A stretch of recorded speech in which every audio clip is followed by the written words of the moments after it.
How many of you know some people know the moment of their death? I would now like to tell you a story of what happened a few years back. Not every word will I remember correctly. One day a buddy I knew for over 20 years walked up to me and said, "I know you know a lot of weird things. I was wondering if I could ask you a question and for you to be able to answer it." I said, "If I know the answer, I will tell you."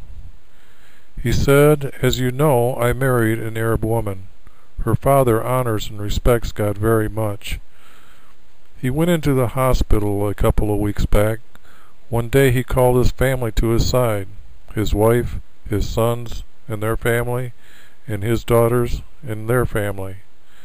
He spoke to each of his sons and to each of his daughters. He told each of them what he was proud of them for, and he also told them what he was not so proud of them for. He gave each orders to live a better life, to walk before God as if God was watching them every day. When he stopped, he asked his sons if his head was pointing to the north. They answered and said yes. Then he turned towards me and said, "I know you know how to read the signs. Go to the window and tell me if my head is pointing to the north." I went to the window and looked outside. Then I turned to him and said yes. He then looked at each of us, and then he closed his eyes and died. We have been to the Islamic leaders in town, and we have also been to the mosques in Detroit. We told each of them this story, and then we asked them each, why did he want to make sure his head was pointed to the north? No one has been able to give us an answer. Can you give this answer? I said, yes, I can. Your father-in-law honors and respects God Almighty in the most ancient of ways of knowing of Him. Like the true warrior for God he was, he walked before God as if God measured every step in his life.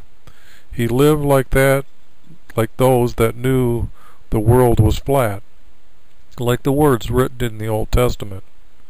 For under the ground of our feet is known as hell or Sheol. This is the place where your soul goes when you dream. A place that is a deep darkness, and pulls at us that walk upon the top of hell. The first heaven is where the sun brings up a blue tent curtain, and this is the place where the birds fly. At night, this is the second heaven that is seen. The stars' movements form a mountain. This mountain is known as Mount Zion in the far north. Above Mount Zion is the third heaven, the place where God lives. Here is where He looks down to watch as if we are worthy, to see if we are worthy to become His children. Your father-in-law knew evil was always pulling at him. I called him a warrior because he knew that he faced evil every day. He took it upon himself to fight evil with great strength. Every day he faced evil face to face. Even when he knew he was going to die, he made sure his head was pointed to the north.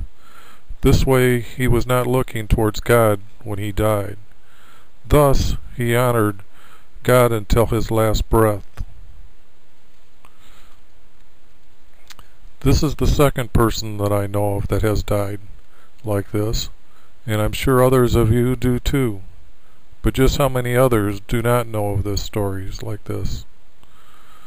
When you walk before God as truthful as you can, and with all honor and respect, these are some of the gifts that God gives us.